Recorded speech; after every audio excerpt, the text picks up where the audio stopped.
Last time, I talked about single case designs and the most common used single case designs and the purposes around why we engage in practice evaluations.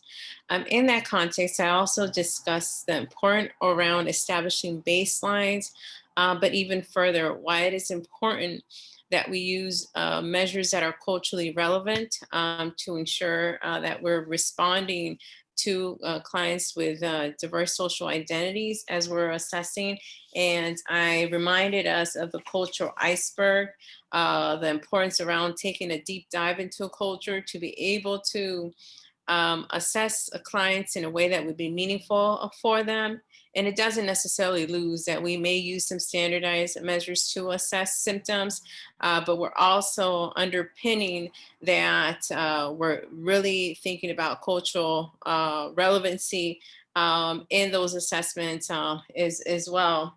I also highlighted that the process around practice evaluation um, was fourfold. That is, that we first acquire information about our prospective client, and as we're gathering information, we get it from intakes, but we also gather information perhaps from others as well, in the aim of creating a baseline. And as we're thinking about establishing that baseline, again, we're using multiple data sources to establish that baseline, and the baseline being where were the clients before interventions happen. And the baseline is going to drive the development of an intervention, including identifying the most appropriate intervention that will meet the needs of a client, and then conducting the intervention, with the last phase being a follow-up, right, which we're interested in assessing after individuals have left their intervention, whether there were long-term effects connected to the intervention itself. In this context, part of what I want to remind us of sits with what a baseline goal aims to do. And so part of what we're thinking in terms of a baseline goal is that it provides information for the assessment process, but the assessment itself, but it serves to actually frame a benchmark for the evaluation, right? So when we have an actual baseline, we then have a comparative point around how we will determine the level of effectiveness of the intervention itself. In this context, I also said that part of this process, once we've collected data for the baseline, is that we oftentimes will analyze it, we will graph the data, and from then we're determining whether an intervention is warranted. So we're at the point where we've determined that an intervention is warranted. And the goal of thinking about an intervention is actually threefold. The first one is around being able to achieve change. So if we have a client who has a presenting problem that they want to address, but further that based on the baseline, it indicates that we have to address. Um, Part of it is to be able to kind of change that set of sentimentology that they present with. The other goal that can exist is around just maintaining a particular change, right? Where we've seen clients who've actually made progress. And now it just sits with how do we ensure that we're able to maintain that change. So when we're working with clients who are challenged by substance use, part of the work that sits still with our potential clients, our actual clients, is that we're trying to maintain that particular change that they've made around their substance use. And the other is around prevention. Prevention is part of a process that we think about in the intervention goal. In here, we want to also begin to think about types of practices that we oftentimes are thinking in terms of what interventions look like, right? And the continuum is this, all right? There are unsupported practices, there are research-based practices, and then there are evidence-based practices. So we'll start out with unsupported practices. These practices either have no evidence that they work, or have evidence of not working and are still implemented, right? So I always think about DARE being that perfect example where we know that there's a lot of evidence that indicates that DARE doesn't work. and therefore should not be used. However, we also see that individuals continue to use DARE as an approach for substance use program, a prevention approach, right? Even though it doesn't work. Research-based practices, the practices themselves have not been evaluated thoroughly through a rigorous research evaluation process, right? A rigorous research being that there has been an experimental group and there's also been a control group, and wanting to claim that then that's the practices themselves that attributed to the change and nothing else. But are based off research that indicates that they may actually work. So sometimes when I think about reading comprehension in the field that I'm engaged in, right, is that it can be an intervention that is designed to improve reading comprehension based on research validated principles of instruction itself, right? So what this really translates into is that we have evidence based on research that this kind of intervention actually works, but what we haven't done yet is actually implement a rigorous research approach that would allow us to know that it is actually effective, and it's been actually assessed multiple times with a rigorous research approach. When we get to evidence-based practices, then these are the practices that have shown to improve outcomes in multiple rigorous research studies, right? So it's just not one research study, it's multiple research studies that have actually been implemented that demonstrate their level of effectiveness. Common practices within mental health settings may be CBT and DBT. We have a lot of research around CBT and DBT and their level of effectiveness in addressing different mental health symptoms. But what I want to highlight here, right, when we think about evidence-based practices, we're relying on evidence-based practices just to kind of be able to use practices that we know actually work, but they are not in isolation of adapting the actual interventions to the clients we have in front of us. Based on their social identities, right? We're adapting those interventions that are still going to be culturally relevant, but culturally responsive to our specific clients as a whole. So the next piece we want to think about is how do we think about selecting then interventions? Obviously, what I just highlighted, right? So we're using evidence-based effectiveness in interventions. But the next layer I always like to add is that as social workers, we have a lot of experience that we garner over time as we continue to practice in the field. And so as we continue to practice in the field, we develop a toolbox that begins to really inform the interventions that we use with clients that present with similar problems, similar symptomatology that we've been successful with. And the success really is thinking about interventions that have led to accomplishing clinical objectives with clients. And as we continue to build this toolbox, we're pulling on our toolbox as well alongside our evidence-based effectiveness of interventions as well. The last piece that we want to think about when selecting interventions is around the clinician needs to specify the clinical objective, in particular related to change, maintenance, or prevention, or a combination, right? We have to be clear around what we're aiming to accomplish with our clients as well. And that's the piece that's always co-creating, right? When we develop rapport, when we connect with our clients and develop relationships, and when we've assessed based on what's meaningful for our clients and how they understand their own problem, their own symptoms, we're able to then create a clinical objective that is going to be meaningful for our clients and is going to be relevant for our clients as well. The next piece I like us to think about is part of what you read at the beginning of the semester around anti-racist mental health, right? This does not fall separate again, right? From where we begin to think about how we consider evidence-based practices, right? We can simultaneously do CBT work and integrate anti-racist mental health at the same time.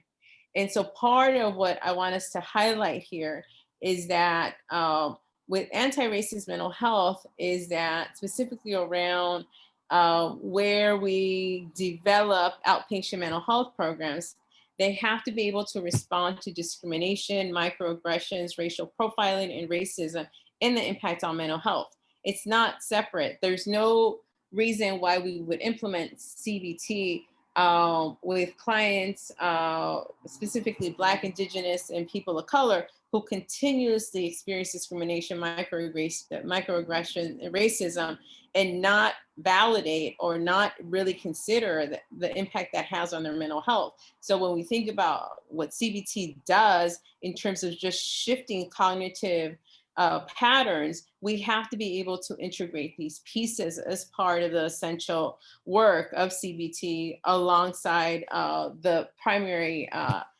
pieces of CBT. The next piece is around addressing aspects connected to racial issues, including low SES status, inadequate housing, segregation, mass incarceration, racial profiling, and police violence.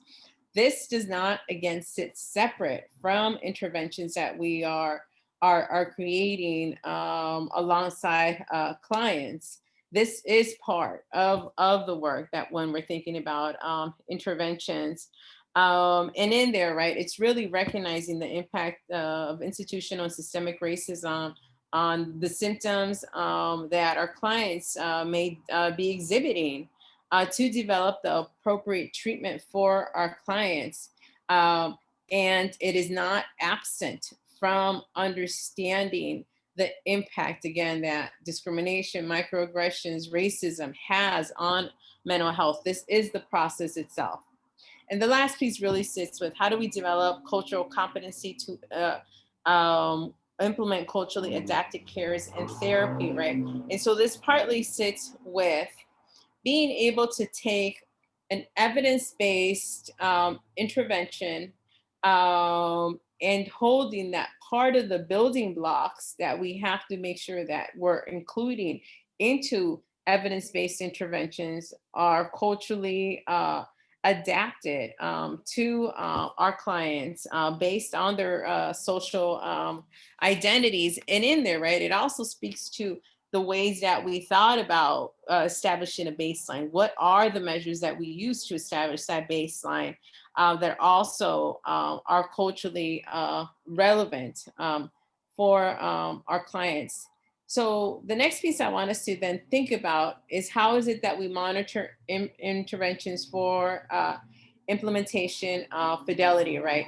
In program evaluation, we talked about how do we monitor programs for implementation fidelity, and that being that we're faithful to the actual program itself or just the intervention itself, that we will implement it as intended.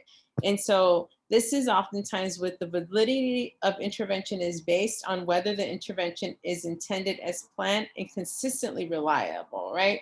So when we have interventions, we got to make sure that we have a plan around how will we implement it as planned so that it is actually consistently reliable.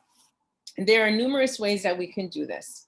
One is around using a checklist to monitor the guidelines that are actually prescribed within the intervention itself, and what we're supposed to do within the intervention to make sure that it's being implemented accurately. Another approach can be audio taping or video taping sessions with the permission of clients.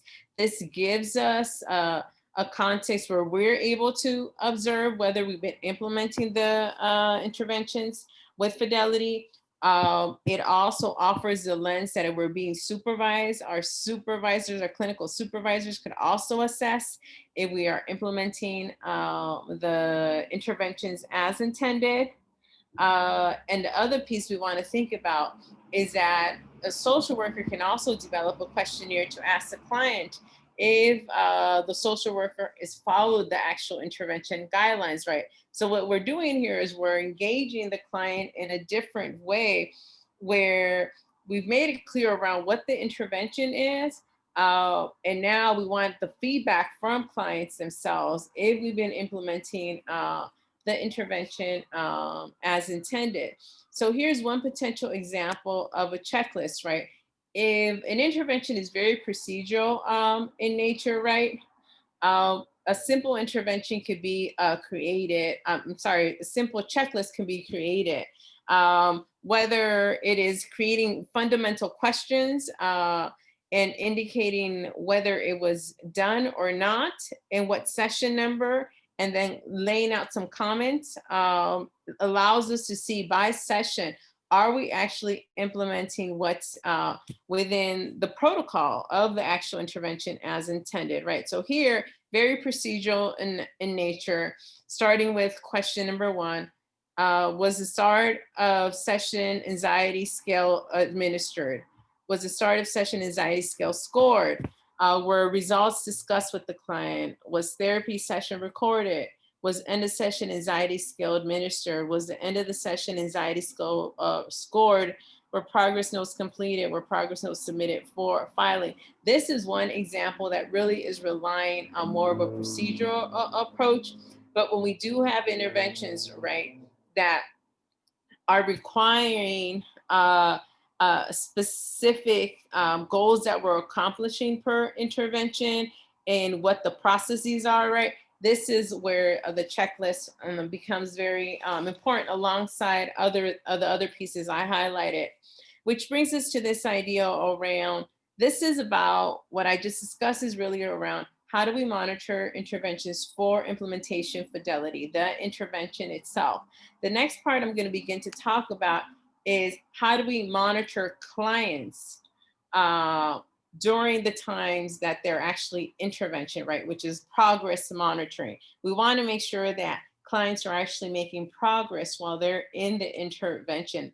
As I shared in class, there's nothing worse that can happen to a social worker, clinician, is that we've come to a conclusion of an intervention and clients have not actually made progress. So when we're monitoring progress, we want to be able to use a similar measurement process that is consistent with the baseline phase, right? So we're resorting back to some of the measures that we utilize during the baseline phase to monitor progress, right? And the ways that we do that is we determine which of the assessments were most important during that baseline phase that we will use during the intervention phase. And when will we actually collect that data while clients are in the intervention itself? The advantages of being able to progress monitor is that it allows clinicians to compare just the magnitude of the variables at the intervention with the baseline when there was no intervention, right? So this lets us know, is the client actually making the needed progress now that they're actually in the intervention itself? It also allows us to provide feedback to the client, right? So as we're collecting data and as we see progress occurring for the client, it allows us to kind of inform them of that progress, but where we actually have to move forward for clients to grow. But it also, if they're not making progress, right, this is another place to offer feedback. And it also allows us to observe if the progress is being made toward that clinical objective that we laid out. Oftentimes, the disadvantages with progress monitoring, that is measuring during the intervention, is that it can detract from the intervention, specifically when measurements maybe require time to complete. And so thinking about how long the intervention is, right, should inform at what intervals you would potentially actually collect data during the intervention, and also holding, right, that were there measures that were used during baseline that were super complicated that we might want to actually minimize that level of complication. So holding those pieces, but not losing that it is important to actually progress monitor interventions while clients are actually in the intervention itself. So what does this potentially look like? So this could potentially be just a simple progress monitoring plan. What we see is for a client whose primary issue is self-esteem, their baseline was 20. So at session 3, they were measured, and what you begin to see is their now result is 23. At session 6, we see 30, and at session 12, we see 33. So what we're able to see over a small period of time is that this client is actually increasing in their self-esteem. But without having this data, we would not necessarily know that this client is actually making progress within the intervention that we're offering. So where we go next is kind of determining how we assess and judge the changes actually happen for clients.